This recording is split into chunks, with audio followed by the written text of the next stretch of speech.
नमस्कार दोस्तों। हम जे कृष्णमूर्ति की book first and last freedom का हिंदी अनुवाद प्रथम और अंतिम मुक्ति पढ़ रहे थे, जिसका आज हम 20वां अध्याय पढ़ेंगे, जो कि है ऊर्जा एवं प्रस्फुटन, यानी पावर एंड रियलाइजेशन। तो शुरू करते हैं। हम देखते हैं कि हमारे समाज में, हमारे भीतर, हमारे व्यक्तिगत और सामूहिक संबंधों में एक आमूल परिवर्तन आवश्यक है।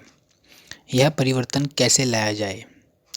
यदि परिवर्तन मन के द्वारा प्रक्षिप्त किसी प्रारूप के अनुसार हो, किसी तर्क बुद्धि युक्त सावधानी से बनाई गई योजना के अनुसार हो, तो वह परिवर्तन मन के क्षेत्र में ही होता है। उस अवस्था में मन जो कुछ भी आकलन करता है, हिसाब बिठाता है, वही लक्ष्य साध्य बन जाता है, जिसके लिए हम अपनी और दूसरों की बलि देने को तैयार हो जाते हैं। यदि यही आपकी मान्यता है, तब तब तो हम मनुष्य के रूप में केवल मन की सृष्टि हैं, जिसका निहितार्थ है परंपरा निष्ठता, बाध्यता, बर्बरता, अधिनायकवाद, यातना केंद्र और इसी प्रकार के सारे कृत्य। जब हम मन की उपासना में लगे हैं, तो यही सब कुछ होना है ना? यदि मुझे इसका एहसास हो जाता है, यदि मैं अनुशासन एवं नियंत्रण की व्यर्थता को देख लेता हूँ, यदि मैं यह समझ जाता हूँ कि दमन के विभिन्न रूप केवल मैं और मेरे को ही दृढ़ करते हैं, तो फिर मुझे अब क्या करना चाहिए? इस समस्या पर पूर्ण रूप से विचार करने के लिए हमें इस प्रश्न पर सोचना होगा कि चेतना क्या है।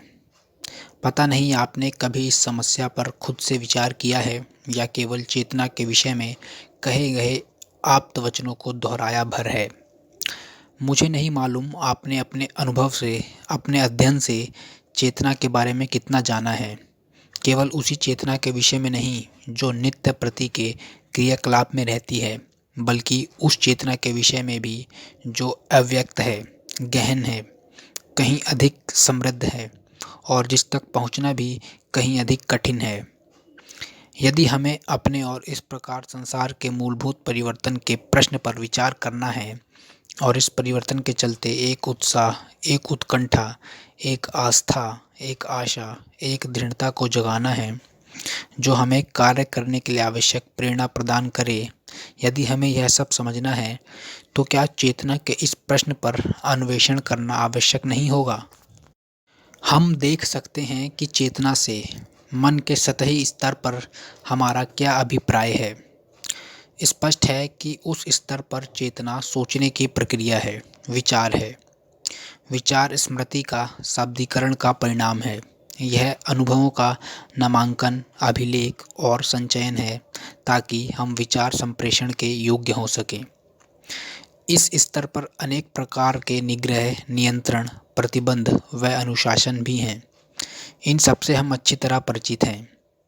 जब हम कुछ और गहराई में जाते हैं, तो वहाँ प्रजाति के समस्त संचित संस्कार हैं, अव्यक्त अभिप्राय, सामूहिक और व्यक्तिगत महत्वाकांक्षाएं, पूर्वाग्रह आदि विद्यमान हैं, जो देखने, संपर्क होने और इच्छा जगाने की प्रक्रिया के परिणाम हैं। अव्यक्त और व्यक्त, यह समस्त चेतना मैं या अहम के विचार में केंद्रित है। जब हम चर्चा करते हैं कि परिवर्तन कैसे लाया जाए, तो उस परिवर्तन से हमारा तात्पर्य सामान्यतः सतही स्तर के परिवर्तन से होता है कि नहीं? दृढ़ निश्चय के द्वारा निष्कर्ष, विश्वास, नियंत्रण और झिझक के जरिए हम उस सतही लक्ष्य तक पहुंचने के लिए संघर्ष करते हैं जिसे हम चाहते हैं, जिसके लिए हम लालायित हैं, और हम यह उम्मीद लगाते हैं कि उस तक पहुंचने में अचेतन मन, हमारे मन के गहरे स्तर हमारी सहायता करेंगे। अतः हमें लगता है कि यह आवश्यक है कि हम उन गहरे स्तरों को अनावृत करें। परंतु सतही स्तरों और तथाकथित गहरे स्तरों के बीच एक शाश्वत द्वंद्व है। सभी मनोवैज्ञानिक जिन्होंने स्वयं का अध्ययन किया है, इससे भली भांति परिचित हैं। क्या यह आंतरिक द्वंद्व परिवर्तन लाएगा? क्या यह हमारे दैनिक जीवन का सर्वाधिक मूलभूत और महत्वपूर्ण प्रश्न नहीं है कि कैसे अपने आप में एक आमूल परिवर्तन लाया जाए? क्या सतही स्तर पर कुछ बदलाव वह परिवर्तन ला सकेगा? क्या चेतना के मैं के विभिन्न स्तरों को समझना, अतीत को अर्थात बचपन से आज तक के विभिन्न व्यक्तिगत अनुभवों को अनावृत करना, अपने माता पिता, पूर्वजों तथा प्रजाति के सामूहिक अनुभवों का स्वयं में निरीक्षण करना, उस समाज विशेष की संस्कारबद्धता का अनुसंधान करना जिसमें कि हम रहते हैं, क्या यह सब विश्लेषण ऐसा परिवर्तन ला पाएगा जो छिटपुट सामंजस्य बिठाना भर ना हो? मैं यह महसूस करता हूँ, और निसंदेह आपको भी यह महसूस होता होगा, कि व्यक्ति के जीवन में परिवर्तन आवश्यक है। एक ऐसा परिवर्तन जो प्रतिक्रिया मात्र नहीं है, जो परिवेश की मांगों के दबाव और तनाव का परिणाम नहीं है। ऐसा परिवर्तन कैसे लाया जाए? मेरी चेतना मानव जाति के अनुभव का संपूर्ण योग तो है ही, उसमें वर्तमान से मेरा अपना विशिष्ट संपर्क भी जुड़ा है। क्या वह चेतना परिवर्तन ला सकती है? क्या मेरी अपनी चेतना का, अपनी गतिविधियों का मेरा अध्ययन, अपने विचारों एवं भावनाओं के प्रति जागरूकता, मन को इस प्रकार स्थिर करना ताकि वह बिना निंदा के परीक्षण कर सके, क्या यह प्रक्रिया परिवर्तन लाएगी? क्या विश्वास से, किसी प्रक्षिप्त प्रारूप से जिसे आदर्श कहा जाता है, तादात्म्य के द्वारा परिवर्तन संभव है? क्या इस सब में मैं जो हूँ और मुझे जैसा होना चाहिए, इनके बीच द्वंद्व नहीं छिपा है? क्या द्वंद्व आधारभूत परिवर्तन ला सकता है? मैं अपने अंदर और समाज के साथ निरंतर संघर्षरत हूँ, क्या ऐसा नहीं है? जो मैं हूँ और जो मैं होना चाहता हूँ, उनके बीच एक अनवरत द्वंद्व चल रहा है। क्या यह द्वंद्व, यह संघर्ष परिवर्तन लाएगा? मैं देखता हूँ कि परिवर्तन अनिवार्य है।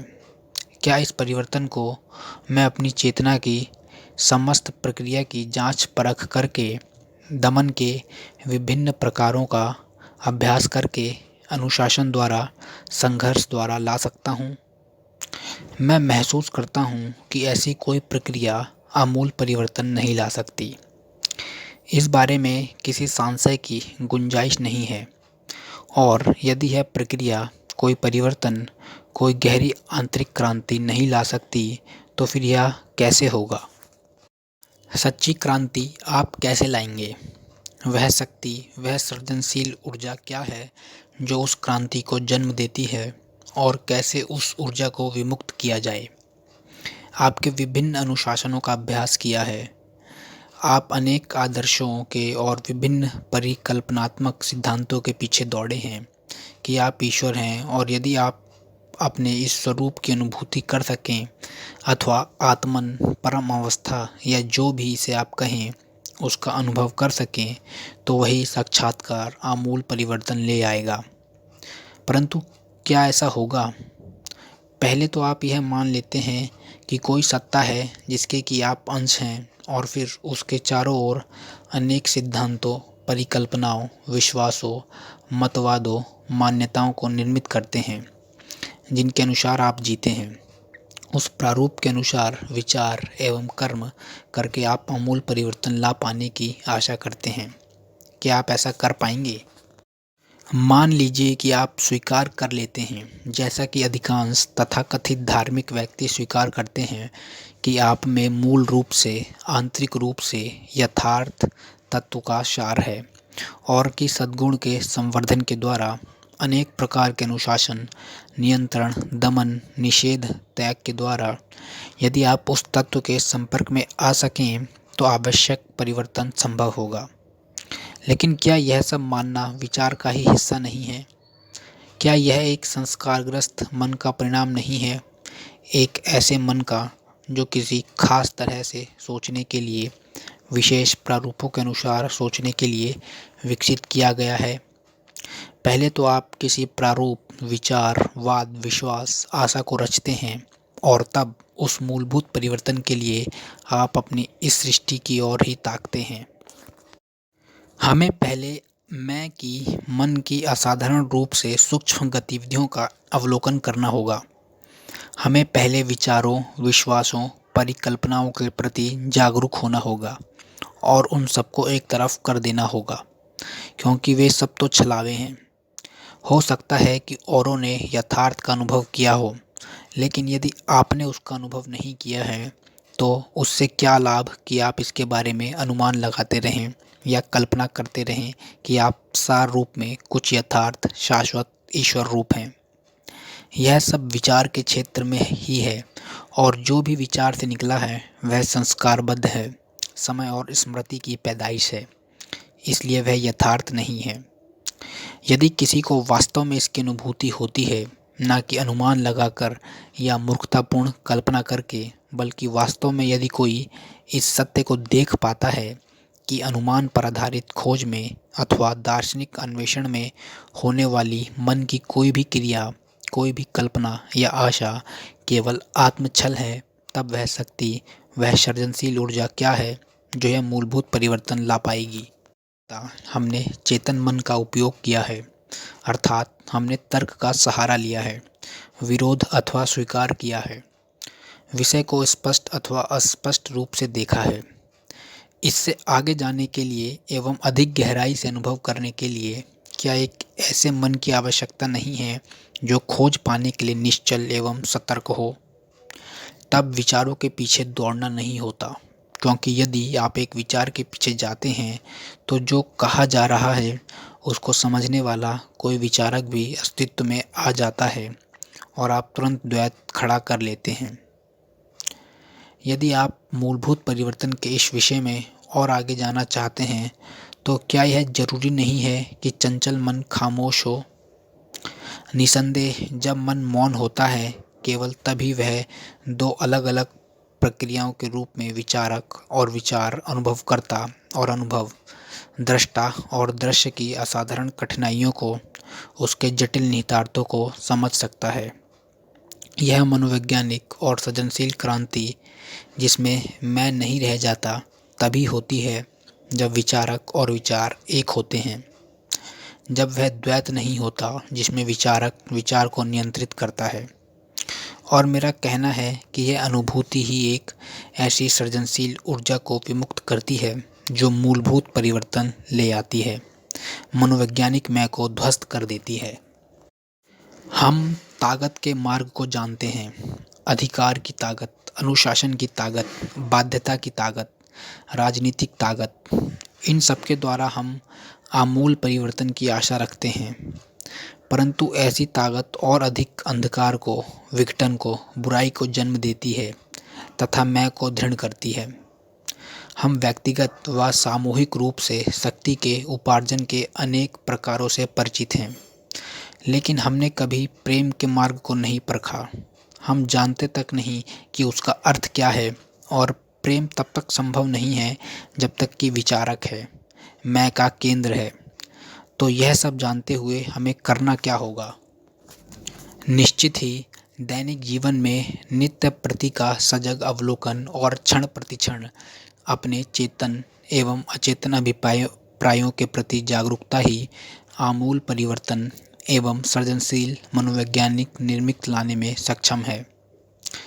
जब हमें यह समझ में आ जाता है कि अनुशासन, विश्वास, आदर्श केवल मैं को दृढ़ करते हैं, अतएव पूर्णतः व्यर्थ हैं, जब हम इस संबंध में दिन प्रतिदिन सजग रहते हैं, इसकी सच्चाई देखते हैं, तो क्या हमें इस सारभूत तथ्य का दर्शन नहीं होता कि विचारक निरंतर स्वयं को अपने विचारों से, अपने निरीक्षणों से, अपने अनुभवों से पृथक कर रहा है? जब तक विचारक उन विचारों से पृथक रहता है जिन पर अधिकार जमाने का वह प्रयत्न कर रहा है, कोई आमूल परिवर्तन संभव नहीं है। जब तक मैं दृष्टा है, मैं जो कि अनुभवों का संचयन करता है एवं उनसे अपने आप को दृढ़ करता है, कोई मूलभूत परिवर्तन, कोई सृजनात्मक निर्मुक्ति संभव नहीं है। वह तभी संभव है जब विचारक ही विचार होता है, परंतु यह एक ऐसी खाई है जिस पर किसी प्रयास से कोई पुल नहीं बांधा जा सकता। जब मन को इसका अनुभव हो जाता है कि प्रत्येक अनुमान, प्रत्येक शब्दीकरण, विचार का प्रत्येक रूप केवल मैं को दृढ़ करता है, जब वह देख लेता है कि विचारक जब तक विचार से अपनी अलग हस्ती रखता है, सीमितता रहेगी ही, द्वैत का द्वंद्व रहेगा ही। जब मन इसे देख समझ लेता है तब निरंतर जागरूक रहकर देख पाता है कि कैसे वह खुद को अपने अनुभव से पृथक कर रहा है, अधिकार जता रहा है, ताकत तलाश रहा है। जागरूकता की इस स्थिति में यदि किसी लक्ष्य को, किसी चरम अंत को दृष्टिगत ना रखकर मन और अधिक गहराई से एवं व्यापक रूप से इस सब को देख पाता है तो एक ऐसी अवस्था आती है जिसमें विचारक और विचार एक होते हैं। उस अवस्था में प्रयास नहीं होता, कुछ बन जाना नहीं होता, परिवर्तन की कोई आकांक्षा नहीं होती। उस अवस्था में मैं नहीं है, क्योंकि एक ऐसा आमूल परिवर्तन घटित हुआ है जो मन की उपज नहीं है। जब मन खाली होता है केवल तभी सृजन की संभावना होती है। परंतु मेरा तात्पर्य यहाँ उस सतही खालीपन से नहीं है जो हम में से अधिकांश में पाई जाती है। अधिकतर व्यक्ति सिर्फ सतही तौर पर खाली होते हैं, जैसा कि मनोरंजन की तलाश के जरिए जाहिर होता है। हम दिल बहलाव चाहते हैं, इसलिए हम पुस्तकों, रेडियो, व्याख्यानों और आप्त व्यक्तियों की ओर दौड़ते हैं। इनसे मन हमेशा अपने खालीपन को भरता रहता है। तो मैं उस रिक्तता की चर्चा नहीं कर रहा हूँ जो विचारहीनता है। मैं उस रिक्तता की बात कर रहा हूँ जो एक असाधारण विचारशीलता से आती है, जिसमें मन भ्रम उत्पन्न करने की अपनी शक्ति को देख लेता है और उसके पार चला जाता है। सृजनशील रिक्तता तब तक संभव नहीं है जब तक कोई विचारक है जो प्रतीक्षा कर रहा है, देख रहा है, निरीक्षण कर रहा है ताकि अनुभव का संचयन करे और इस प्रकार खुद को मजबूत बनाए। क्या मन कभी भी समस्त प्रतीकों से, समस्त शब्दों और उनके संवेदनों से रिक्त हो सकता है ताकि कोई अनुभव करता रह ही ना जाए जो संचयन करे? क्या मन के लिए यह संभव है कि वह पूरी तरह से सभी विवेचनाओं को, अनुभवों को, आरोपणों तथा प्रमाण्यों को एक ओर कर दे जिससे कि वह उस रिक्तता की अवस्था में आ सके? यह स्वाभाविक है कि आप इस प्रश्न का उत्तर नहीं दे पाएंगे। आपके लिए यह एक असंभव प्रश्न है क्योंकि आप जानते नहीं हैं, आपने कभी प्रयोग नहीं किया है। परंतु मेरा सुझाव है कि इसे आप सुने, स्वयं के प्रति यह प्रश्न उठने दें, यह बीज बोया जाने दें। फल आएंगे यदि आप वास्तव में इसे सुन पाते हैं, इसका प्रतिरोध नहीं करते हैं। केवल नया ही है जो अमूल परिवर्तन ला सकता है, पुराना नहीं। अगर आप पुराने के प्रारूप का अनुशीलन करेंगे तो कोई भी परिवर्तन पुराने का संशोधित निरंतरता ही होगी। उसमें कुछ भी नया नहीं होगा, कुछ भी सृजनशील नहीं होगा। सृजनशील का अस्तित्व केवल तभी संभव है जब मन स्वयं ही नया हो, और मन केवल तभी नया हो सकता है जब वह अपनी समस्त क्रियाओं को केवल सतही तौर पर नहीं बल्कि गहराई से देखने में सक्षम हो। जब मन स्वयं अपनी गतिविधियां देखता है और अपनी आकांक्षाओं, मांगों, प्रेरणाओं, प्रयोजनों, आशंकाओं के प्रति सचेत होता है, जब वह जानता है कि कैसे वह सत्ता, प्रामाण्य एवं भय की सृष्टि करता है, जब वह अपने आप में उस प्रतिरोध को देखता है जिसकी उत्पत्ति का कारण अनुशासन एवं नियंत्रण है, जिसका कारण वह आशा है जो विश्वासों और आदर्शों को प्रक्षेपित करती हैं। जब मन इसे गहरे में समझ लेता है, इस समस्त प्रक्रिया के प्रति सजग हो जाता है, तो क्या उस अवस्था में वह इस सब को एक तरफ कर सकता है और नए व सृजनशील रूप से रिक्त हो सकता है? मन के लिए यह संभव है अथवा नहीं, यह आपको तभी पता चलेगा जब आप कोई पूर्व मान्यता बनाए बिना, उस सृजनशील अवस्था के अनुभव की आकांक्षा के बिना प्रयोग करें। अगर आप उसकी अनुभूति करना चाहते हैं तो आप कर तो लेंगे, लेकिन वह अनुभूति सृजनशील खालीपन नहीं होगी, वह आपकी कामना का एक प्रक्षेपण मात्र ही होगी। अगर आप उस नए का अनुभव करने की चाह रखते हैं तो आप केवल भ्रांति में रत हैं, जबकि यदि आप निरीक्षण करना आरंभ करें, नित्य प्रति क्षण क्षण अपने क्रियाकलापों के प्रति सजग होना आरंभ करें और अपनी समस्त प्रक्रिया का उसी प्रकार से निरीक्षण करें जैसे कि आप दर्पण में देख रहे हों। तो जैसे जैसे आप गहराई में प्रवेश करते जाएंगे, आप रिक्तता के इस आत्यंतिक प्रश्न तक आ पहुंचेंगे जिसमें नूतन की संभावना निहित है।